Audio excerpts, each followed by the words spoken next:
Pues hoy se encuentra con nosotros Juan Pablo Muñoz y va a compartir el tema elecciones de segundo grado, riesgos y oportunidades para rescatar la justicia.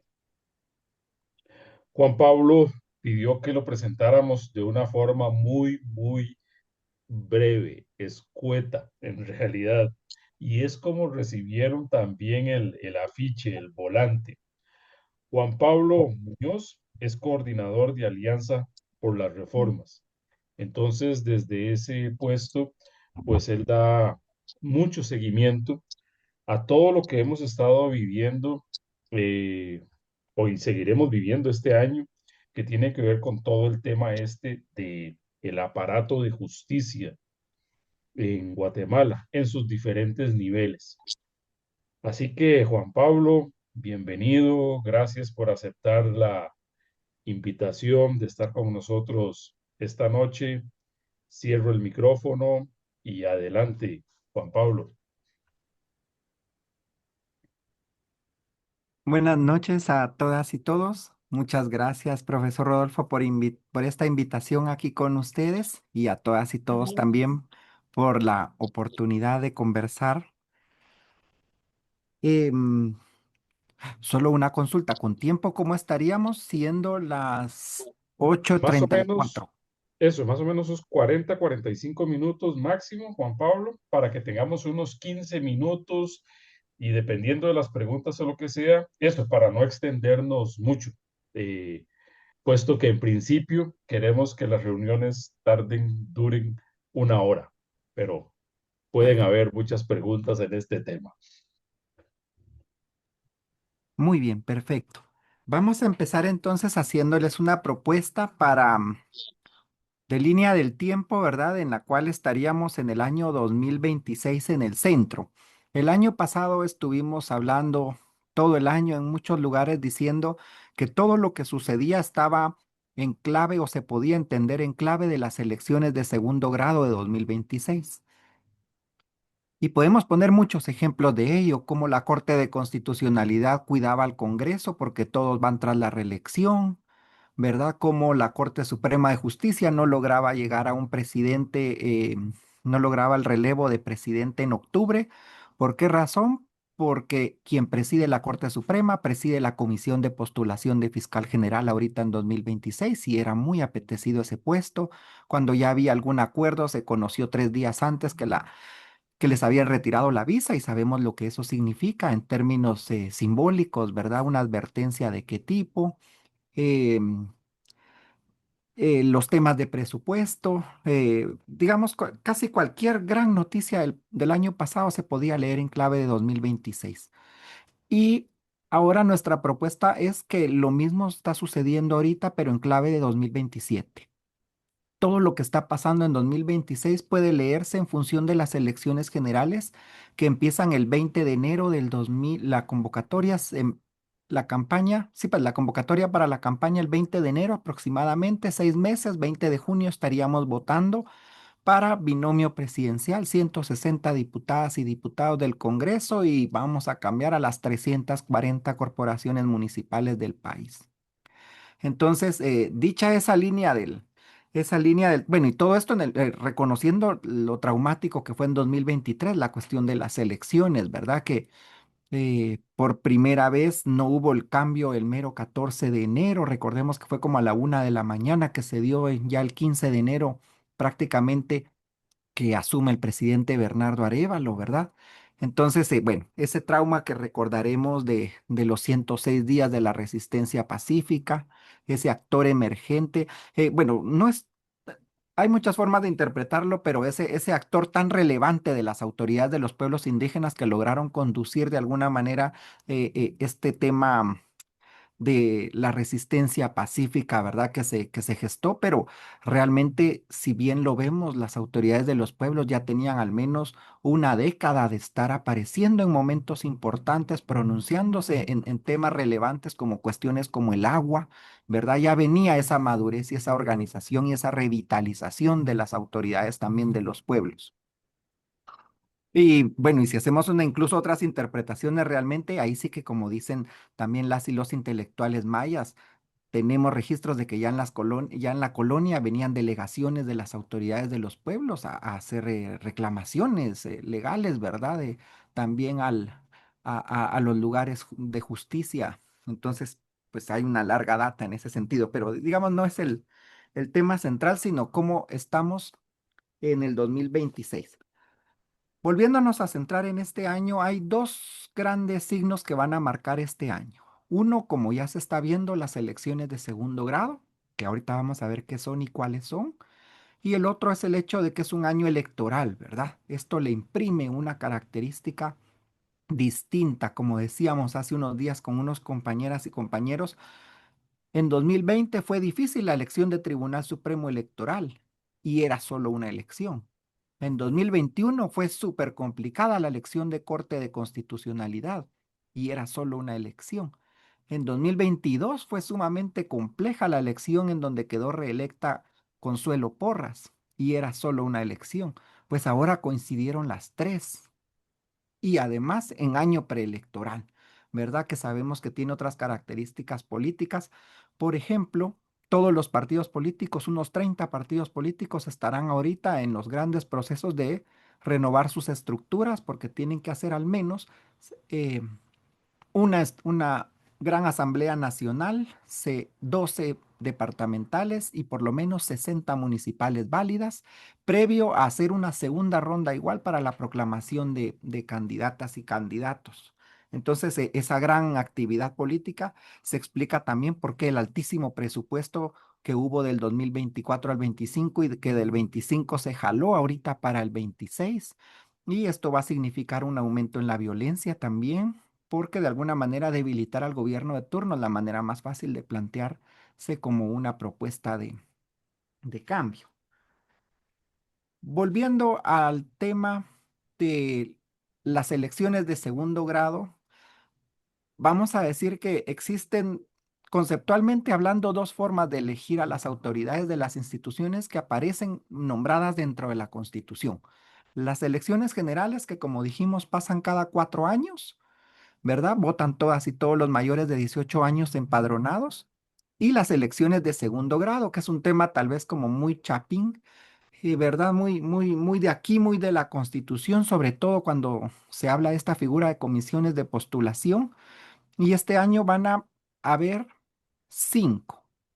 En primer lugar, se está eligiendo Tribunal Supremo Electoral, el TSE para los próximos 6 años, 2026-2032.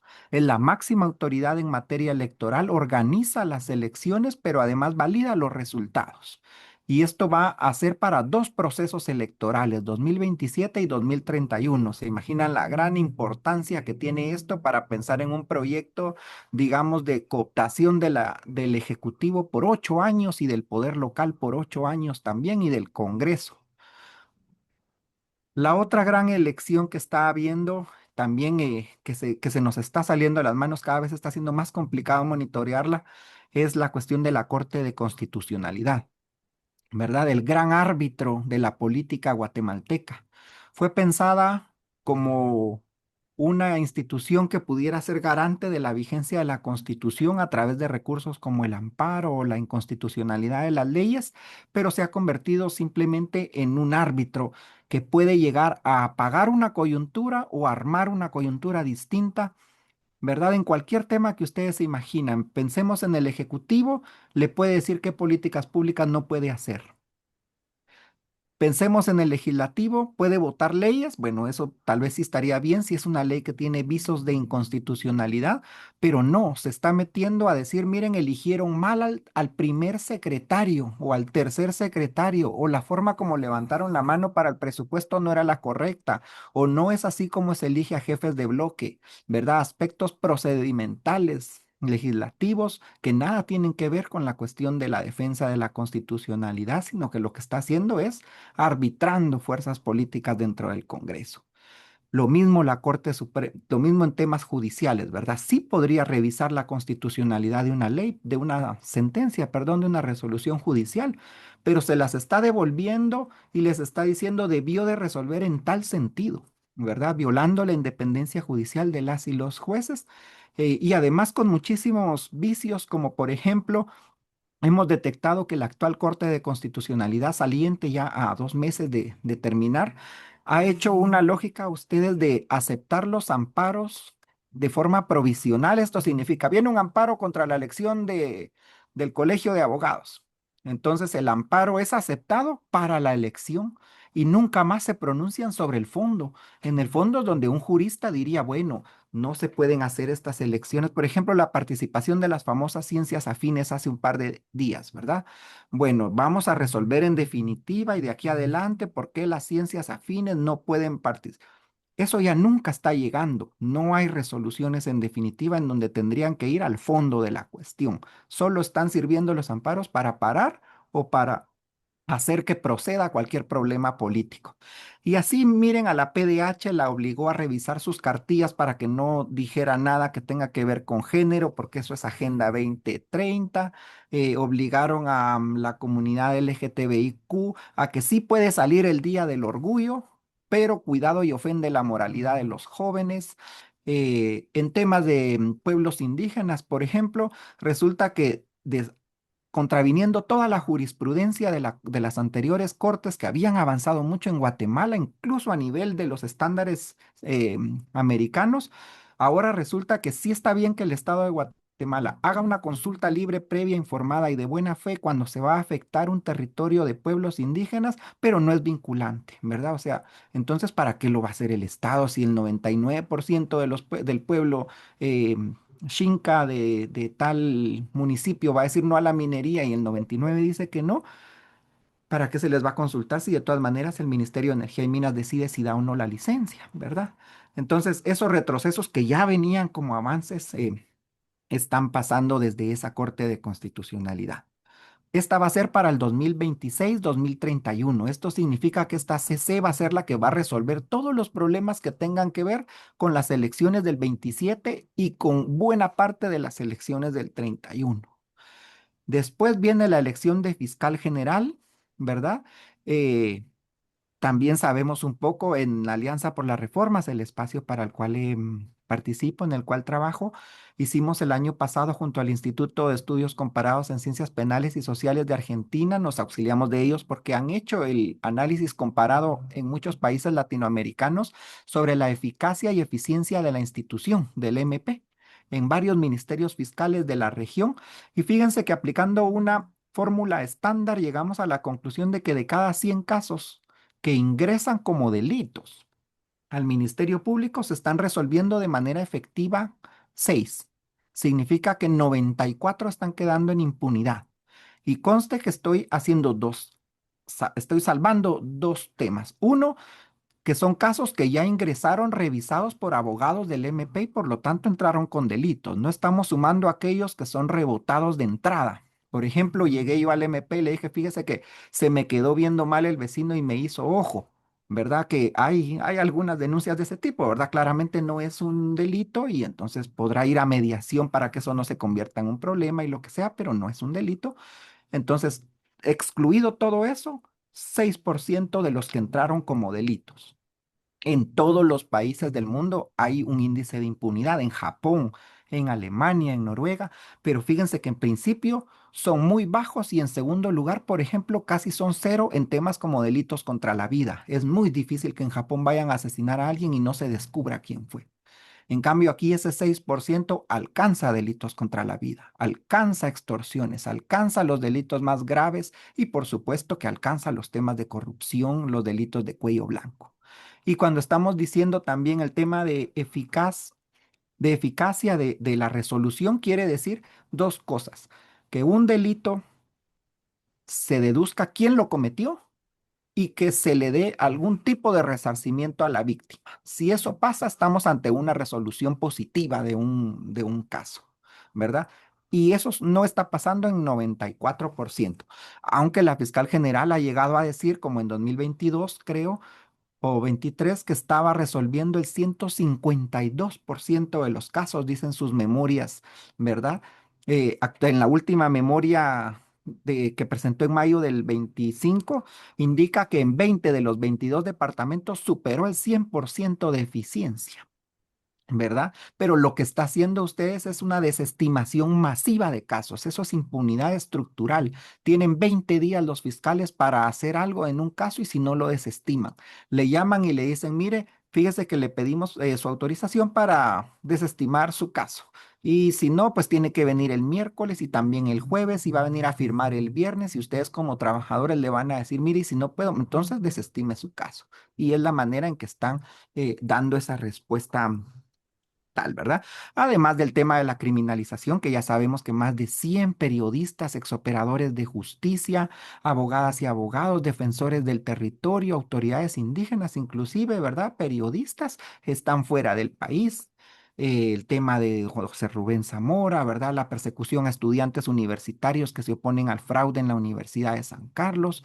Entonces, está como muy bien identificado los grupos en los cuales se concentra. Aquí solo tal vez hay que decir algo. Las organizaciones campesinas han dicho, eso lo hemos sufrido desde hace 20 años y también es cierto. Hay que subrayar eso de que las organizaciones como Codeca, CCDA, CUC han tenido personas criminalizadas desde hace muchos años por defender la tierra, sobre todo en los conflictos históricos contra mega empresas, etcétera, en lugares como las Verapaces, Huehuetenango, ¿verdad? En los lugares donde hay más recursos naturales. Entonces, ese es el MP que va a cambiar el próximo 17 de mayo. Ese creo yo es uno de los temas torales que le están dando sentido a todo lo que está pasando actualmente. Muchas de las negociaciones van a dar en esto y fíjense que aquí hay un problema con las tres elecciones y es que las tres involucran a los mismos actores. 6 actores nada más están involucrados en las 6 elecciones de segundo grado de las que estamos hablando. El presidente, el Congreso, la Corte Suprema, el Colegio de Abogados, la Asamblea del Colegio de Abogados en unos casos y solo su presidenta en otros, las universidades privadas y el Consejo Superior de la Universidad de San Carlos. 6 actores que están en uno, dos o los tres procesos interviniendo. Y de alguna manera estamos viendo cómo están, bueno, ya vamos a hablar un poquito de lo que estamos viendo, pero hay un tema al que me quiero referir y es que al final de cuentas la última de estas elecciones es la del Ministerio Público Fiscal General y esta recae en manos de la única variable que no tienen bajo su control quienes saben amañar estos procesos y es el presidente de la República, ¿verdad? Puede gustarnos o no, podemos tener discrepancias respecto de cómo debería de manejar ciertas políticas internacionales o no sé, económicas o de seguridad, pero claramente hay una convicción de que es una persona demócrata y honesta y no tienen el control sobre él para ver quién va a elegir al próximo fiscal general, ¿verdad? Y él no tiene que dar cuentas a nadie, es una decisión unipersonal y al paso que vamos sería la primera vez que una Corte de Constitucionalidad hasta eso quisiera quitar a un presidente, ¿verdad? Cuando ha sido el presidente Yamatei, no, le hemos cuestionado a quién eligió, pero no que tenía él el derecho de elegir, por ejemplo. Bueno, y para sumar todavía la cuestión, viene la elección de segundo grado, la cuarta de la que hablábamos, que es la de Contraloría General de Cuentas, ¿verdad? El Contralor de General de Cuentas, que es una institución, ustedes, tan importante para la transparencia y sobre todo para la calidad de la prestación de los públicos. Porque la Corte Suprema, digo, la Contraloría, perdón, debería de hacer 2 tipos de trabajos. El primero es auditorías preventivas, es decir, dijeron que iban a hacer un puente y no lo están haciendo, ¿verdad? O tendría que tener cierto grosor el pavimento y no lo está teniendo. Entonces, eso es uno. Y el otro es, pues, la calidad del gasto, ¿verdad?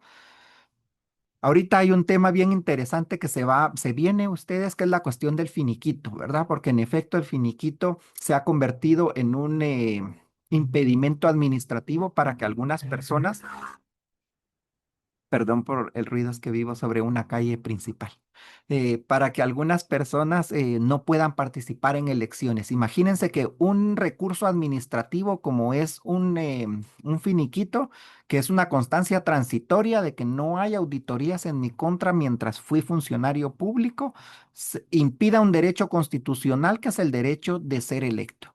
¿Verdad? Entonces, eso está pasando y la Contraloría fue de hecho, por ejemplo, la que dejó fuera o la que empezó a activar todo un procedimiento contra el MLP y Jordán Rodas y por lo tanto doña Telma Cabrera en 2023. Fíjense que en ese caso, en 2023, funcionaron todas las instituciones antes dichas.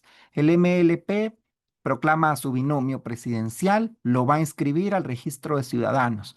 En el registro de ciudadanos, resulta que uno de los que puntean más alto para ahorita ser electo como magistrado de TSE, resulta que viene él y se inventa un procedimiento que no existía. Se le llama un procedimiento ex novo y es revisar en la página web de la Contraloría si no hay reparos en contra de los que se están inscribiendo. Eso nunca se había hecho y resulta la casualidad de que revisan y ya le aparece a Jordán Rodas un, un, una notificación pues de que está siendo investigado.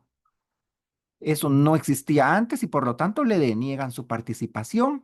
Esto se va a recurso administrativo al Tribunal Supremo Electoral al Pleno, los actuales magistrados salientes. Ellos también dicen que no puede participar. Esto se va en amparo a la Corte Suprema de Justicia, apelación de amparo a la Corte de Constitucionalidad.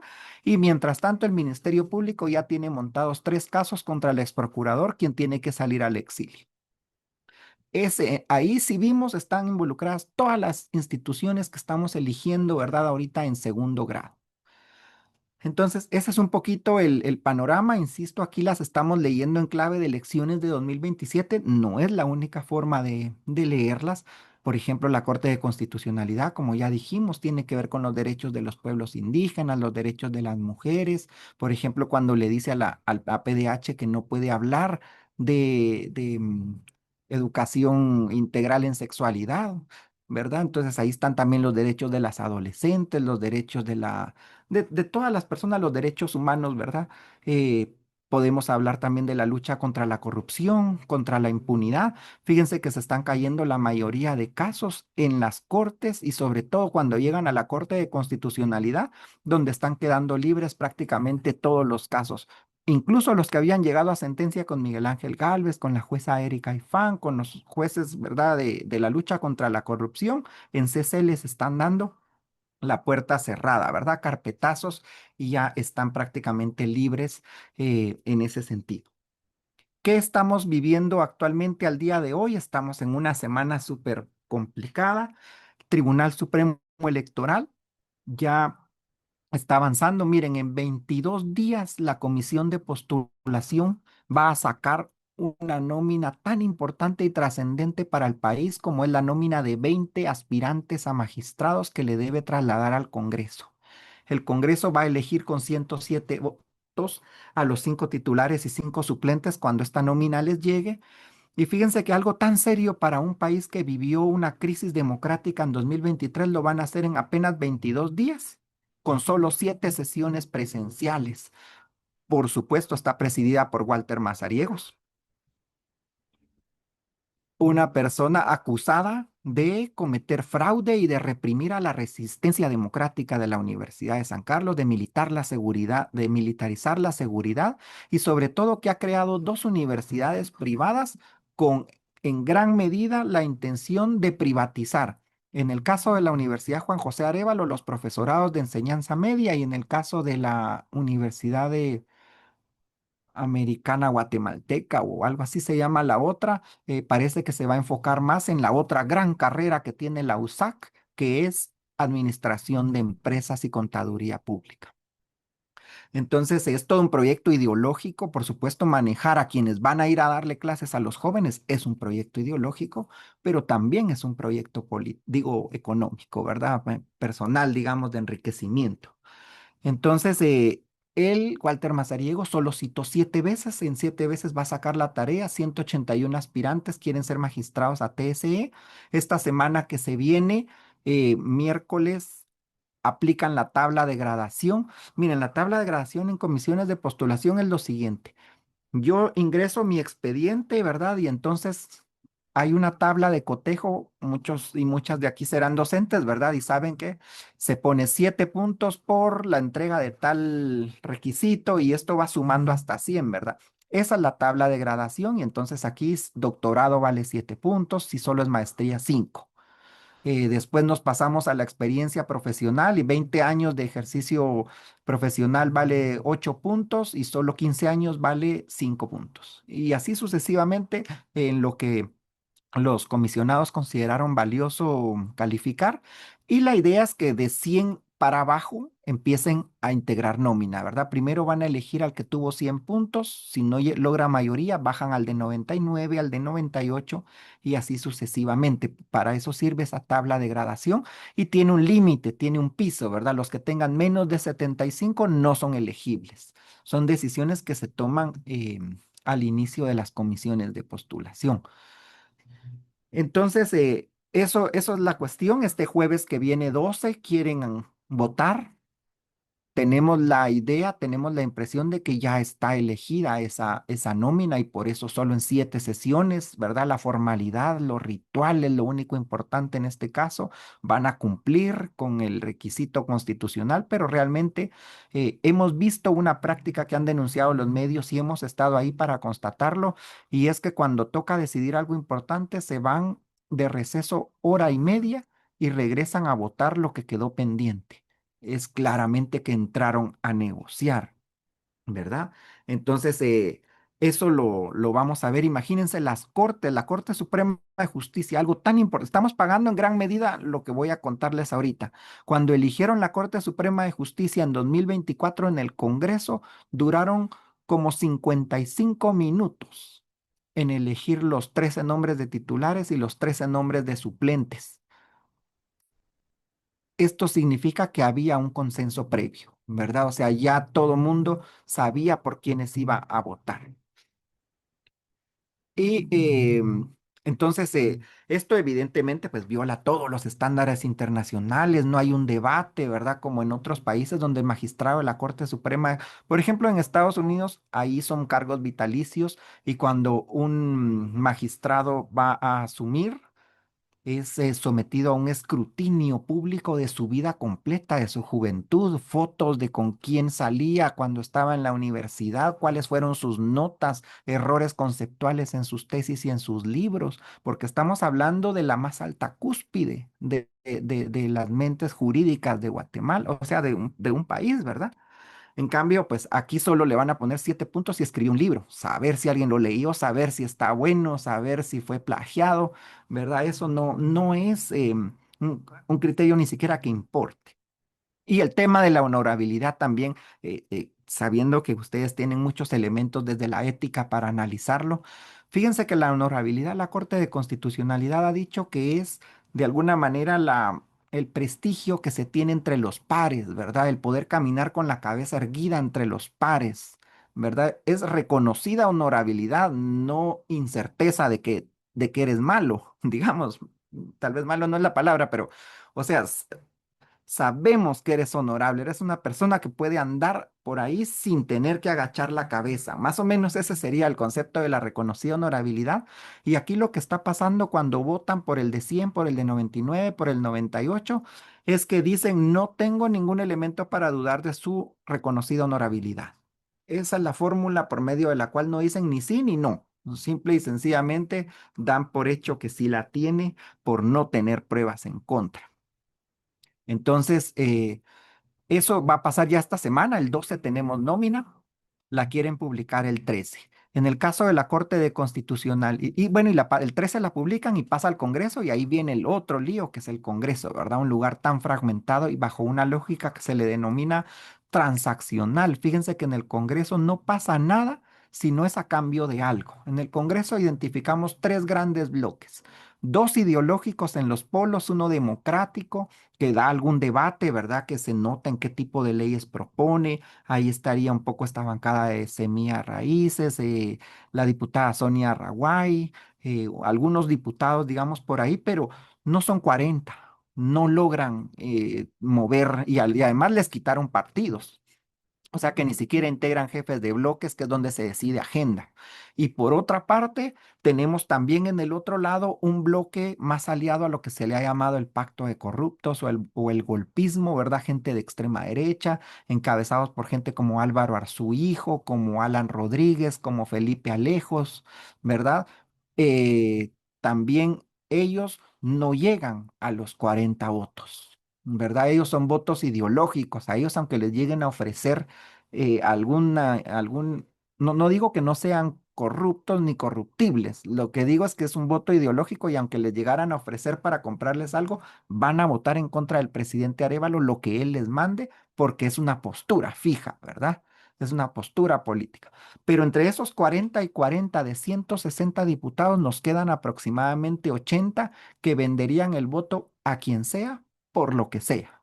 Desde algo muy caro con gente bisagra, como le dicen, ¿verdad? De cabal, porque son, no recuerdo ahorita, 19 votos que pueden inclinar determinantemente cualquier decisión. Y ellos, por supuesto, que ¿qué van a pedir? Reformas a la ley de ganaderos. ¿Por qué? Porque todos ellos son ganaderos de Oriente y de Petén, ¿verdad? Que sabemos que además es un negocio vinculado al narco, por supuesto. Hasta otros ustedes que crean lo que votan solo porque les ofrezcan 20 plazas en el Mides en Huehuetenango, ¿verdad? Entonces ahí meten desde los amigos y los hijos hasta las novias de los hijos y los novios de las hijas.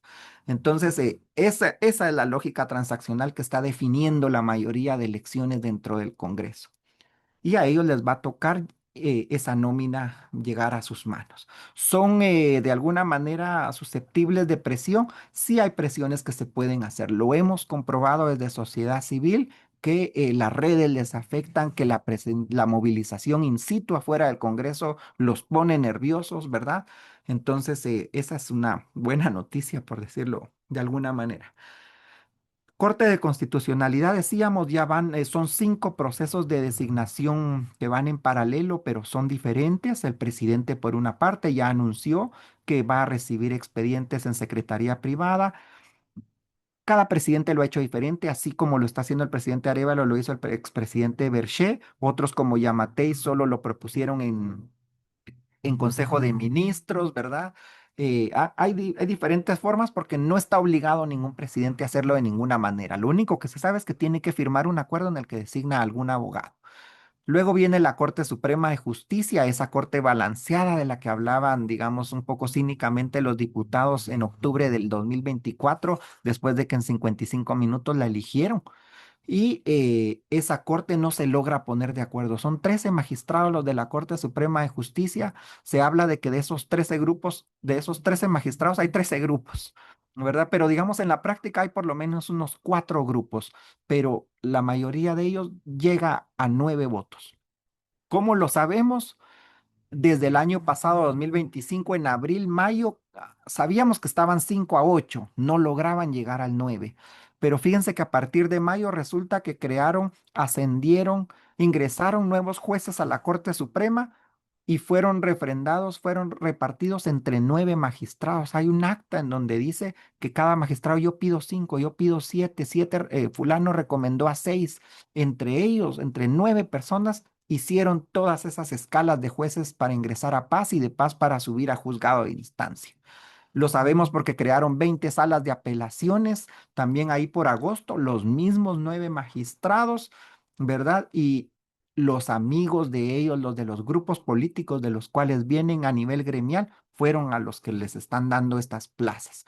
Algunos dicen que el problema de esas 20 salas es que en el Congreso recibieron más dinero del que debían y entonces ahora tienen que cumplirle a muchos magistrados y tuvieron que crear salas porque no alcanzaban, recibieron más plata de la necesaria, ¿verdad? Aunque no lo crean, es una hipótesis porque no hay otra explicación de esas salas en donde las están creando. Una nueva sala en Totonicapán que no tiene los peores problemas penales del país, no tiene ningún sentido, ¿verdad?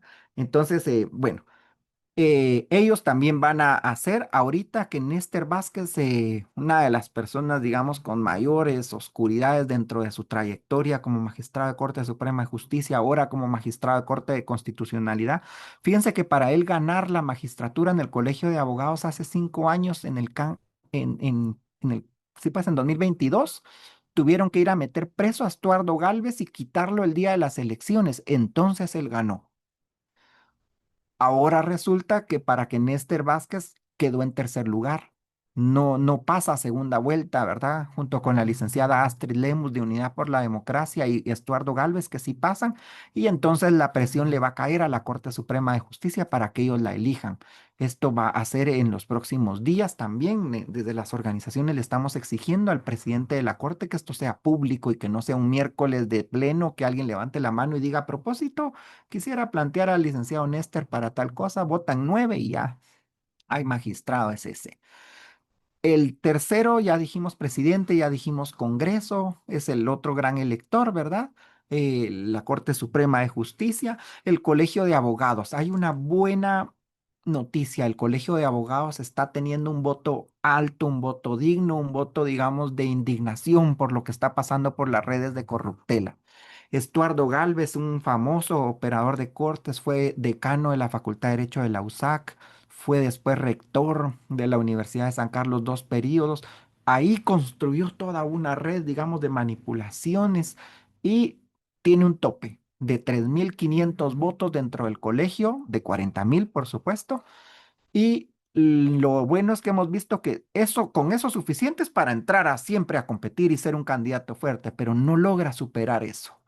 Néstor Vázquez es el otro que está más o menos hacia los 3.000 votos, no supera eso, se está quedando en tercer lugar en todas las últimas elecciones, pero aquí hay que decir algo, Néstor Vázquez tiene un voto muy caro, le sale carísimo esos 3.000 votos. Estamos hablando de convivios, fiestas, regalos, ¿verdad? O sea, mantener esa red clientelar es demasiado, demasiado cara para él. Y aún así no está quedando. Y en cambio, Unidad por la Democracia, Unidad por la Justicia, que es como una coalición ahí un poco complicada de entender porque hay desde liberales hasta gente que viene de la izquierda de la Facultad de Derecho desde hace 40 años, están unidos, pero están ganando, están teniendo buenos resultados. Creíamos que fue en 2024 cuando ganaron la primera vez, en el 2024 ganaron sí para la elección de Cortes, lo repitieron en 25 y están repitiendo ahorita en 2026. Entonces yo creo que ya podemos ver tendencia de un enojo y un hastío en los abogados en Guatemala.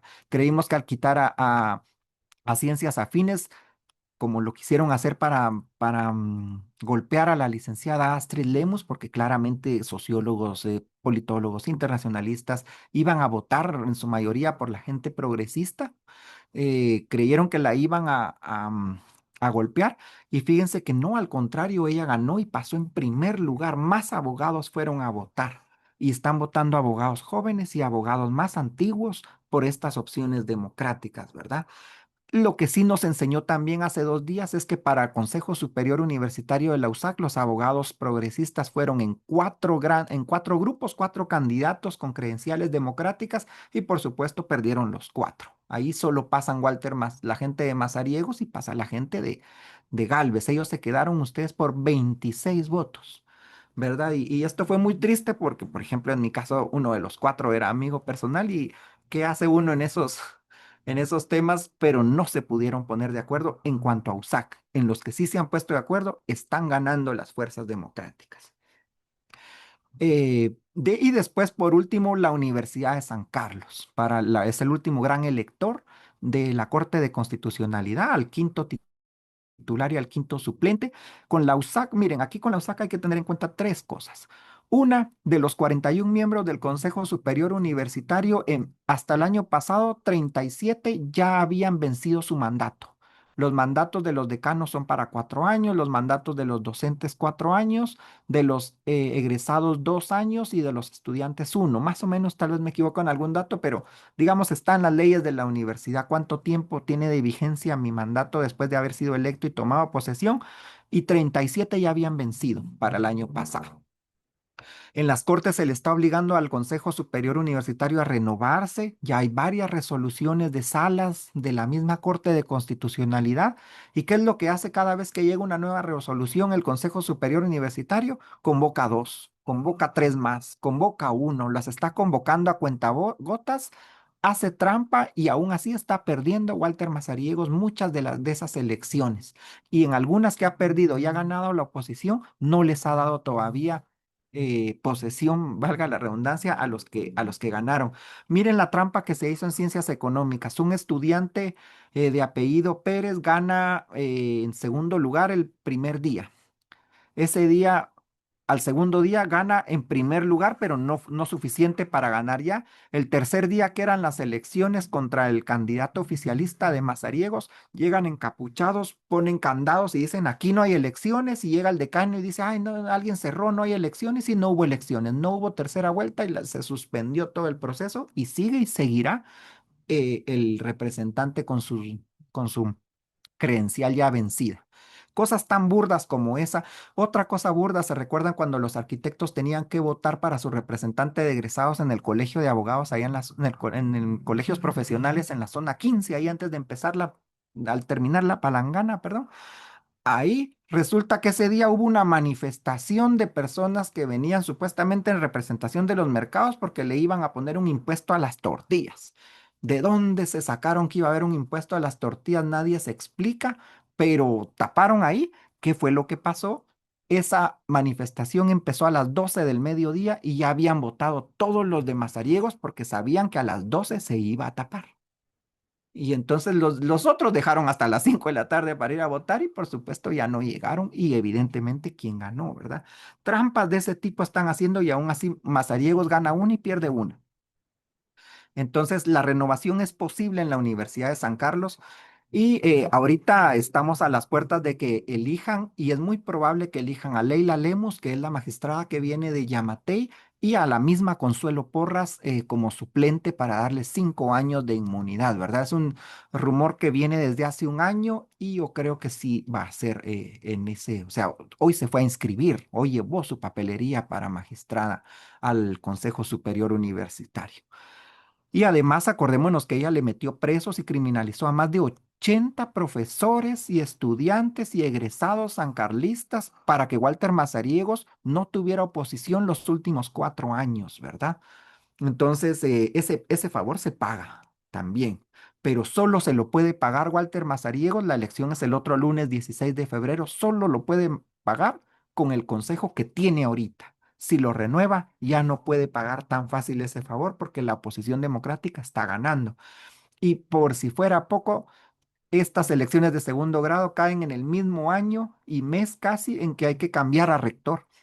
Así que encima de todo, la universidad está en estas cuestiones de renovación de elecciones de segundo grado en donde participa el Consejo Superior, pero además el 18 de febrero empiezan las elecciones de cuerpos electorales. Así que esto va a ser un tema bien, bien complicado. Cuando se elijan a los 34 cuerpos electorales que tiene la Universidad de San Carlos, se van a ir a la antigua Guatemala y quieren votar en un hotel de lujo cerrado con policía privada, más la policía de tránsito de la antigua municipal, perdón, y total que ahí va a ser imposible ir a alegar si es que hubiera algún tema de anomalías o de fraude. Esa es un poquito la cuestión. La de Ministerio Público empieza el lunes. Tal vez, perdón que le robe todavía 2 minutos. Este lunes a las 3 de la tarde empieza la comisión de postulación para elegir a fiscal general. Son 15 personas, el presidente de la Corte Suprema, quien la preside, las presidentas de los tribunales de honor y junta directiva del Colegio de Abogados y los 12 decanos de derecho. Aquí estoy seguro que están muy ligados como profesores a las universidades y creo que nos quedamos con un muy mal sabor de boca de cómo se comportaron las universidades, ¿verdad?, privadas en las elecciones de sus dos representantes para Tribunal Supremo Electoral.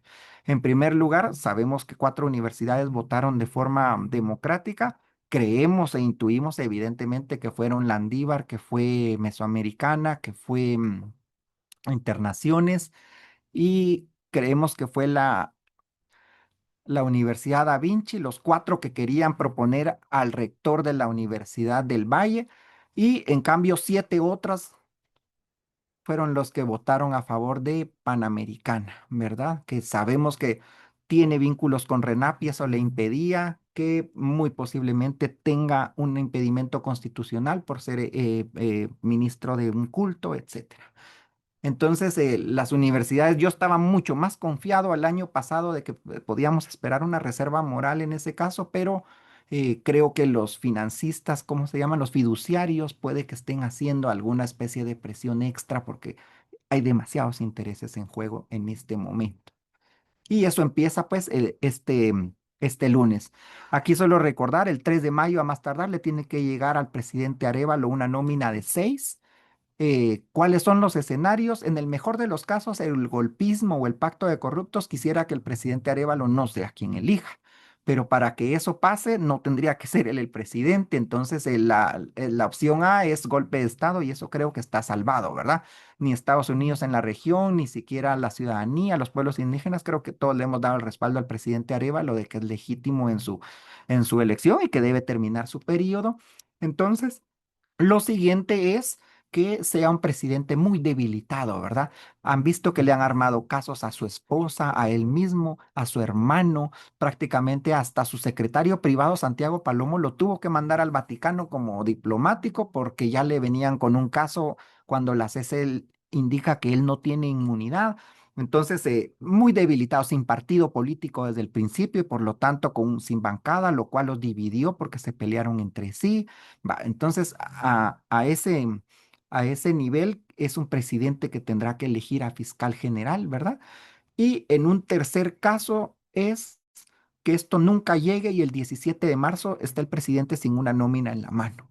Si eso pasa, Consuelo Porras probablemente ya está en la Corte de Constitucionalidad y el 17 se quedaría el fiscal más antiguo de los fiscales regionales y esto puede pasar meses hasta que al final de cuentas el presidente Arévalo, así como que sin nada, ya va avanzando bastante su periodo también. Entonces, eso es un poquito, no quiero decirlo, a veces pareciera que yo doy malas noticias, pero digamos lo que pasa es de que al final de cuentas ustedes son luchas políticas, ¿verdad?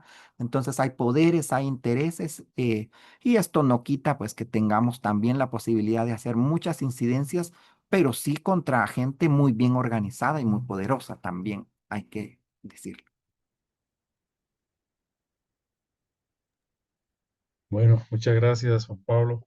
No sé si alguno de los que estamos tiene preguntas en este gran entramado, súper resumen que nos acaba de hacer Juan Pablo.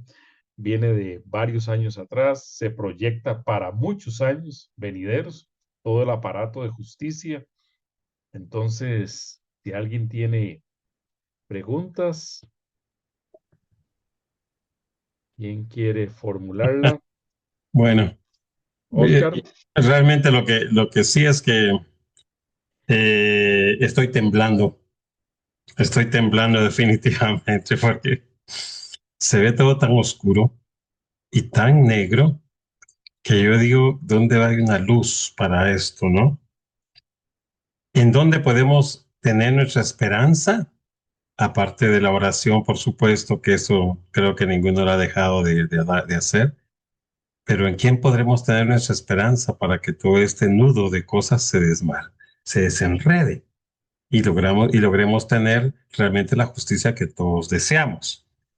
Y segundo, la USAC me enoja y me tuerce el hígado, porque, y digo yo, no habrá una forma que debe de existir, tal vez, de darle golpe de Estado, como dijéramos, a la universidad, que rompiéramos los patrones de sus leyes internas, que no son superiores a las leyes constitucionales, digo yo, algo así. No existirá, y si existe, ¿qué está pasando? Que se ha dejado caminar ese virus, esa contaminación a partir de la Universidad de San Carlos. Juan Pablo, por favor, no sé, dame luces. Una buena luz sobre la Universidad de San Carlos es que hay una resistencia democrática fuerte y que sí está ganando donde no hay trampas y donde hay elecciones, pues ese es otro tema, pero de verdad que sí hay gente con capacidad de disputar las elecciones. Eso me parece que es un tema positivo dentro de la U, ¿verdad? Pero luego hay artimañas que son las que han impedido muchas cosas, bloqueos de puertas y todo lo demás, pero habrá una forma donde se pueda obligar, porque tantas resoluciones de la Corte de Constitucionalidad para que renueven el Consejo Superior Universitario y no hay sanciones para esto, no hay cárcel para esos que infringen esas órdenes. No sé, algo como eso. Sí, recordemos que la presidenta de la Corte de Constitucionalidad, que debería de certificarlo conducente a los consejeros que no están atendiendo esa resolución, fue a presentarse hoy a pedirles que la elijan para 5 años más, que es Leila Lemus, ¿verdad? Ese es el conflicto, es que todo está muy imbricado también. Pero no hay plazos que la ley marque que no debe pasarse, no hay, o sea, ¿qué está pasando? ¿Ok? ¿Dónde está la justicia? Es un poco lo que decíamos. Fíjense que viene la Corte de Constitucionalidad manda a decirle a la Universidad de San Carlos que tiene no sé cuántas horas para responder qué ha hecho con respecto a la resolución tal, y la universidad le manda un sendo documento donde le dice que sí, que en el proceso de renovación está y que justamente hace unos días mandó a hacer 2 elecciones más. Y, es que la universidad, aparte, el Consejo Superior dice que se hagan las 2 elecciones de estudiantes de Derecho y de Económicas, entonces pasa a las facultades. Entonces, cuando le llegan a decir a la universidad, al Consejo, ¿por qué no lo hizo? El Consejo dice, yo ya convoqué, es la facultad la que ahora no lo quiere hacer. Eh, Es Pero un problema. ante tanta maña habrá una luz, ante tanta corrupción.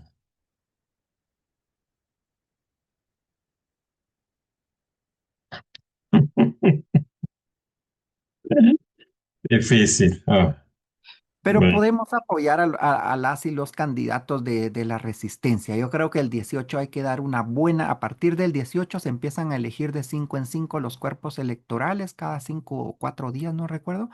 Y, y yo creo que podemos hacer algo interesante ahí, ¿verdad? O sea, quedan claros, al parecer, la licenciada Astrid Lemos, por ejemplo, viene de la resistencia universitaria, se perfilaba posiblemente como una posible rectora. La licenciada Ada Alvarado, quien ya ha participado anteriormente y fue decana de farmacia y que viene de una trayectoria de gente democrática en su familia. El doctor Chang, que estuvo criminalizado junto al exdecano Guayo Velázquez, podría ser otro de los 3 que perfilan también como candidatos a rector. Y, eh, ahí sí, tratar de ganar. La licenciada Astrid Lemos nos lo decía en una reunión hace poco. Lo peor que nos puede pasar es que nos gane Mazariegos en esta oportunidad. Nos quita la palabra de la boca, porque le hemos dicho impostor los últimos 4 años. Y no podemos dejarnos perder ahorita. Que nos la quiten si quiere, pero no que gane legítimamente. Juan Pablo, ¿qué porcentaje de la población de Guatemala conoce realmente todo esto que está sucediendo? Porque a mí me da la impresión de que muy pocas personas saben todo este entramado y hacia dónde va realmente el futuro de Guatemala, pues en esta situación. Sí, tiene toda la razón, Daniel. Claramente la gente está muy preocupada en sus problemas de subsistencia, solo con el problema de movilización. Siempre hemos dicho, ¿verdad?, que los problemas de movilización en la ciudad de Guatemala son incluso contrainsurgentes, porque 4 horas en el tráfico son 4 horas menos para la organización comunitaria, etcétera. Pero yo creo que sí hay bastante, eso nos lo dicen los extranjeros que vienen. Se admiran de que en Guatemala saben quién es la fiscal y saben que es mala. O sea, sí hay una noción de eso. En 2023, 200 puntos estuvieron parados porque sabían quién tenía la razón, ¿verdad? Y ofendió ver a fiscales cargando las cajas con los votos. A todas y todos nos ofendió, ¿verdad? Hayamos o no votado por él. Porque al final de cuentas es de lo poco que nos queda de la democracia, el tema del sufragio. Entonces, en conclusión, yo creo que sí hay un poquito de lo que no hay es cómo canalizarlo. A mí me preocupa ahorita cómo se va a canalizar para 2027. Ya vimos que los abogados están ganando, están yendo a votar por los progresistas y los democráticos. Cuando no estamos ganando es porque vamos divididos. Pero ¿quién en 2027 va a lograr hacer esa articulación para darle continuidad? Porque con el gobierno actual hemos visto que claramente hay una simpatía. Yo creo que nadie creería el cuento de que está siendo corrupto ni nada, ¿verdad? Y que también creo que hay conciencia de que no lo dejan gobernar, ¿verdad? Eso también.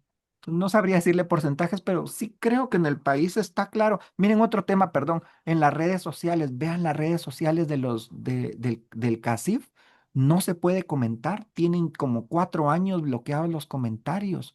Los net center tienen bloqueados los comentarios, todas estas figuras emblemáticas. Miren al pobre Curruchiche cuando hace un comentario en X, 250, 300 de mensajes agresivos y no de NetCenter, sino de gente que de verdad lo ve como una persona. Ahora, ¿por qué a pesar de eso no los podemos quitar? No sabría cómo decirlo. Exacto. Mm.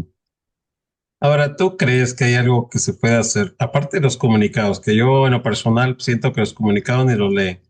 O sea, no hace mayor medida. Sé que algo tenemos que hacer y los comunicados de alguna manera pues está haciendo algo, pero se podrá pensar en hacer algo más, en tener, en qué poder hacer más que solo escribir algo de enojo o de crítica que al final se queda en el papel y lo arrugan los acusados y los tiran a la basura. ¿Crees que puede hacerse algo?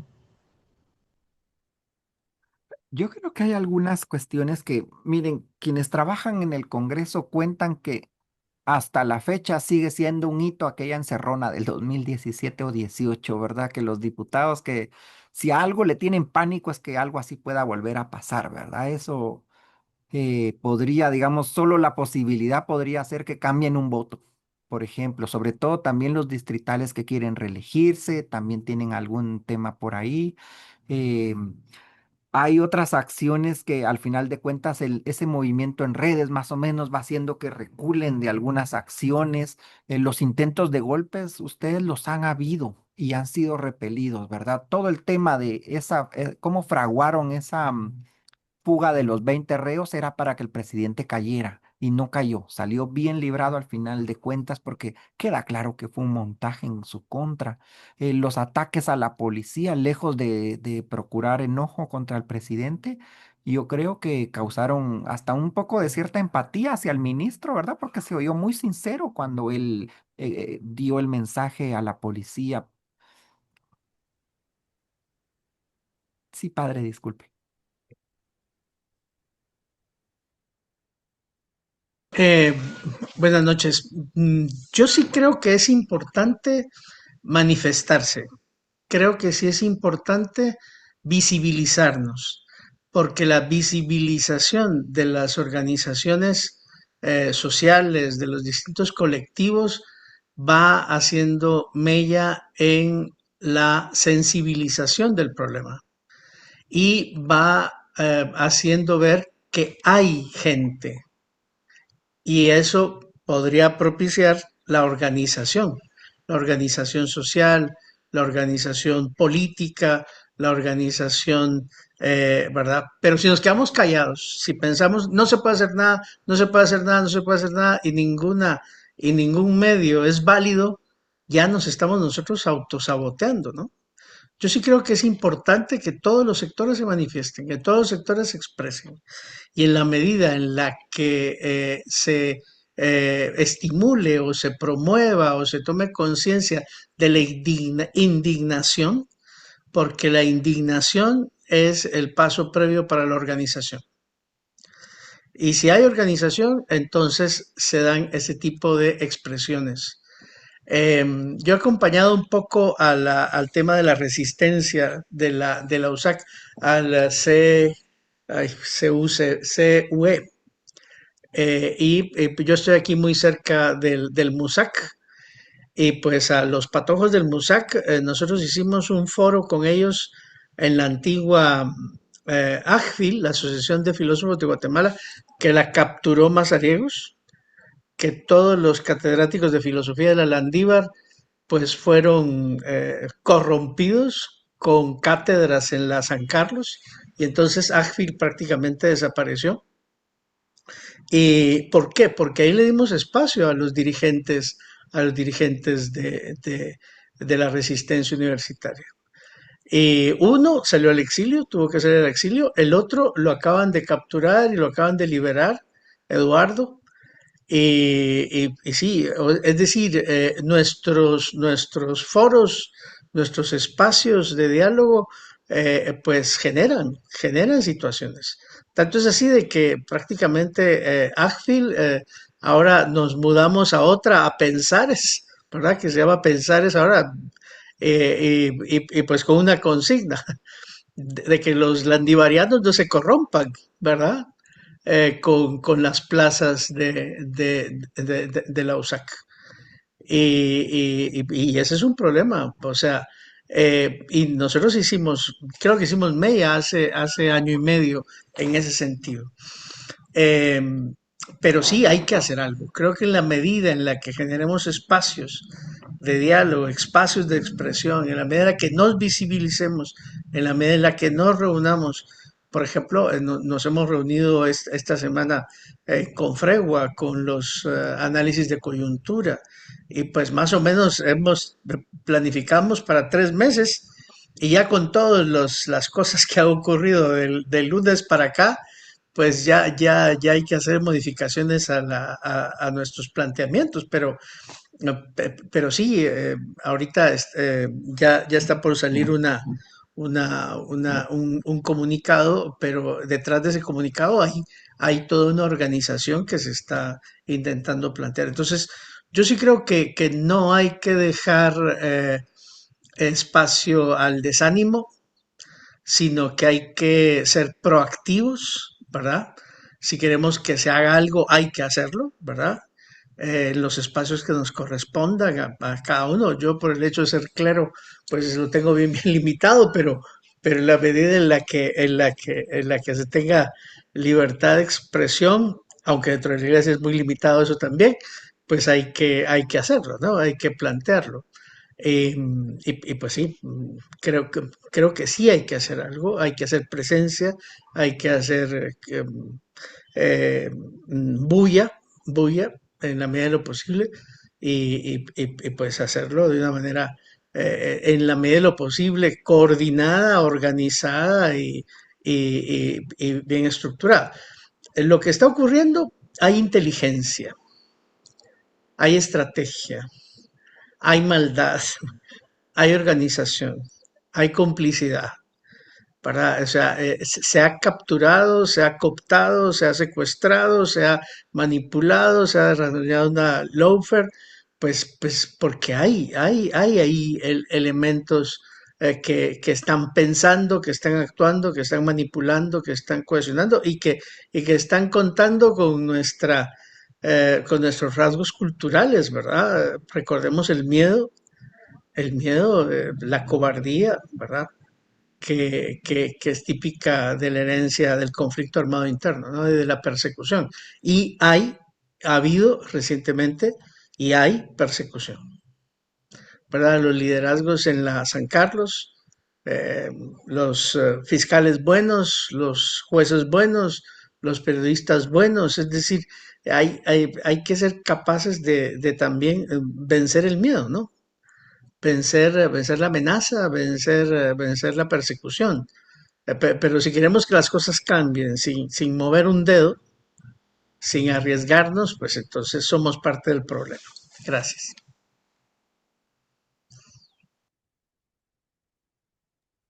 Alicia, adelante. Gracias. Nosotros el 11 de enero tuvimos la visita de Juan Pablo en nuestra parroquia como parte de una asamblea general de laicos. Y nuestro plan en la época de elecciones, la última, tratamos de tener en nuestra parroquia varias participaciones con dinámicas muy interesantes para la elección de presidencial pasada. Lamentablemente, por cuestiones de tiempo, se nos limita porque la parroquia con sus actividades está súper ocupada, pero es nuestro plan tener estos análisis de coyuntura porque nos ayuda a, a conocer más. En esa oportunidad, la pregunta era esa, ¿verdad? ¿Qué podemos hacer? Y Juan Pablo decía, hablemos y conocemos abogados, digámosle que se involucren, que vayan a votar, o sea, en pequeñas cosas.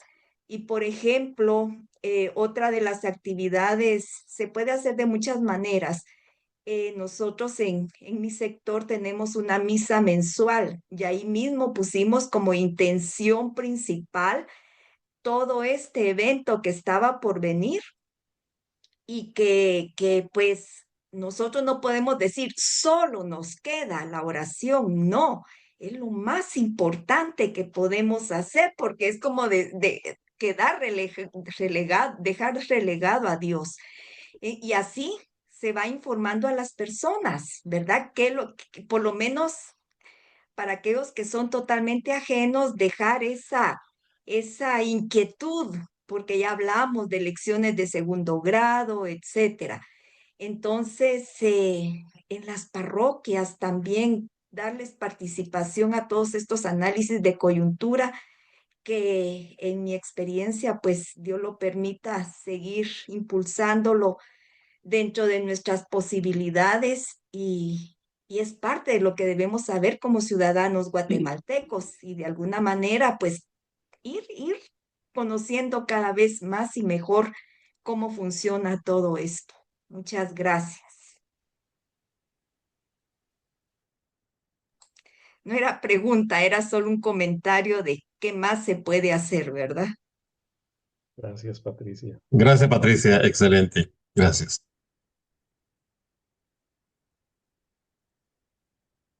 No sé si alguna otra persona desea participar, sino para ir cerrando entonces la sesión. ¿Quién levanta la mano o no? Damos por finalizado. Si no, sí, Juan Pablo, adelante.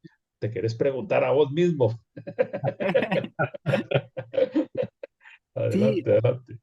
algunas cosas, ¿verdad? Concretas que hemos estado planteando. Gracias por ese recordatorio, Patricia. Sí, hablarle a los abogados, ¿verdad? Sensibilizar a los abogados, que a los que tenemos alcance sobre la situación. Ellos pueden elegir, son elecciones de segundo grado y en esas elecciones de segundo grado algunos de ellos pueden elegir. Y lo están haciendo y están respondiendo. Por la licenciada Astrid votaron, se me va el dato ahorita, pero unos 6,000 abogados más o menos. Y miren, para el jueves necesitamos unos 9,500 votos porque van a ser todos contra Astrid, o sea, los de Galvez, los de Nester, los de Maynor Moto. Pobre Maynor Moto pasó un año entero dándole de desayunar a todos los abogados del país en todos los departamentos y solo 1,000 votos tuvo, pero le regaló una canasta navideña a todos los que estuvieron en diciembre, no sé qué día, pónganle el 15 en la Torre Tribunales. Yo digo que eran más de 1,000 personas el 15 ahí. Entonces, eso, informarnos ustedes, apoyar a los medios de comunicación alternativos a mover y a sacar del algoritmo de las redes sus notas de prensa comunitaria, Agencia Yacote, Quórum, No Ficción, Plaza Pública, ¿verdad? Cómo sacar sus investigaciones de ahí y meterlas a los chats familiares, a los chats de vecinos, a los chats de amigos, ¿verdad? Ayudarlos a hacer eso. Estamos las organizaciones, Alianza por las Reformas, Movimiento Pro Justicia también, que vamos ahí tratando de hacer cada día un poco opiniones sobre lo que está pasando. También está ese tema.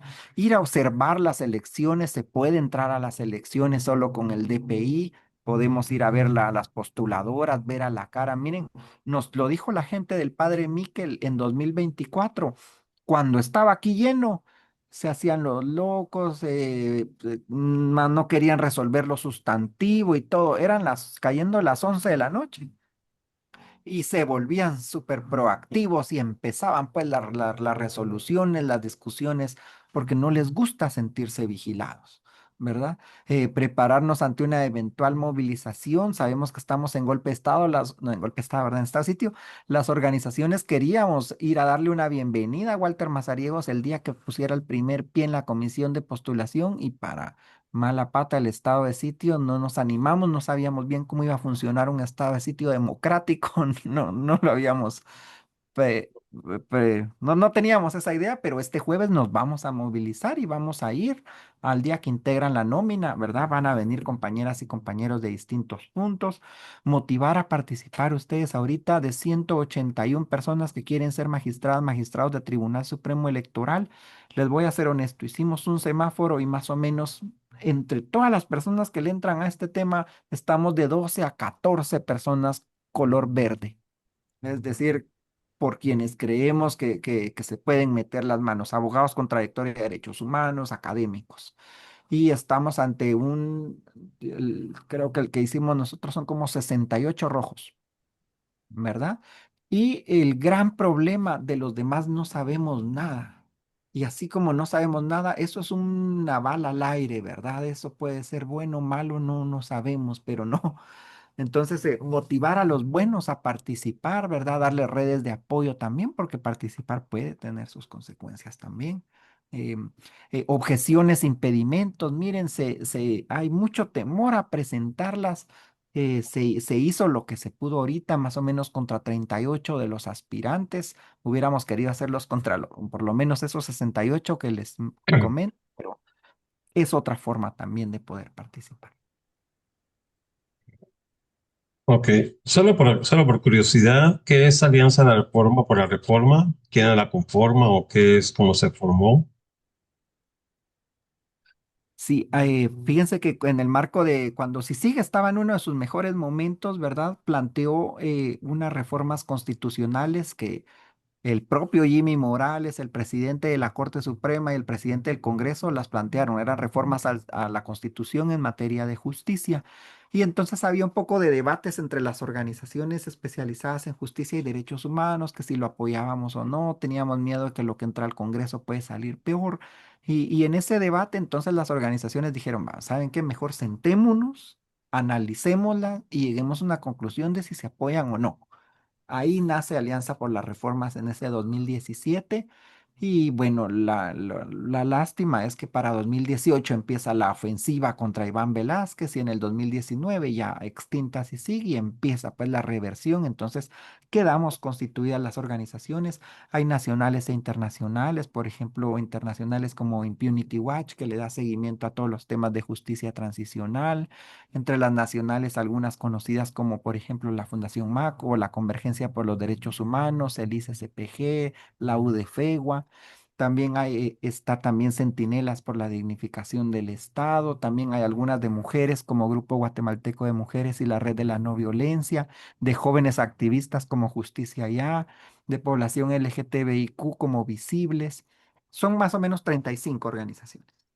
Excelente, gracias. Gracias, Juan Pablo. Realmente mis felicitaciones, muy interesante, muy clara toda tu participación. Obviamente debemos de tomar más responsabilidad ante estos hechos y ahí es lo que acaba de mencionar Padre Abel y Patricia, que sí podemos hacer muchas cosas, no solo escribir, sino que también, además de manifestarnos, por supuesto, hacer algo más, ir a hablar, como decía, con abogados, con amigos, con todo lo demás, hacer público o transmitir todo esto a personas como, que en el caso mío, que no estamos involucrados de una manera directa hacia esos problemas, ¿no? Y que nos parece un poquito oscuro, pero que obviamente al hablarlo, tal vez sí se encuentran luces, como tú dices, bien, Juan Pablo. Gracias por tu ilustración, es muy amable. Esperamos contar contigo en otras oportunidades.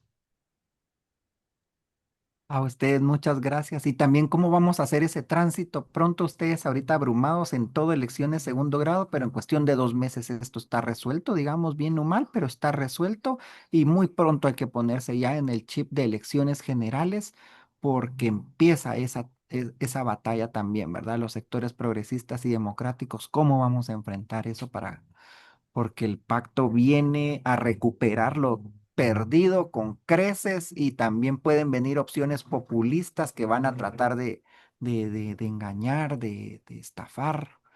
Entonces, Daniel, tenemos que dar un timonazo muy pronto, en cuestión de meses ya tenemos que dar ese timonazo a lo electoral ya. excelente. Pues muy bien, muchas gracias. Y ya estamos sobre la hora. Les agradecemos a todos su participación. Tenemos como avisos pues un par de encuentros muy cercanos, y no de tercer tipo, pero sí tenemos personas muy interesantes que todos nos va a gustar querer escucharlos. Entonces, estar pendientes, vamos a a girar la invitación y hacerlo público para que puedan, los que estamos, y ustedes pueden invitar también a otros a participar. Le damos las gracias a Juan Pablo y a todos los que estamos hoy aquí en esta noche. Gracias por su participación. Y parece que Abelito quiere decir algo por ahí. El día lunes vamos a tener el análisis de coyuntura de Confregua a las 2:30 de la tarde en el canal bueno, en la sede de Confregua para quien quiera participar y también por Facebook. Ok. Gracias. Ok, gracias, muchas gracias. Bien, entonces, Oscar, ¿algo más? No, Por solamente ya favor. anunciaste. Ok, muy bien, perfecto. Pues muchas gracias a todos. Pasen buena noche, feliz frío, que descansen. Gracias. Hasta Gracias, luego. Buenas gracias. noches. Feliz Buenas noche. Gracias, noches. Juan Pablo. Que Dios Gracias, los Juan bendiga. Pablo. Por la invitación. Chao, chao. Buenas noches. Gracias.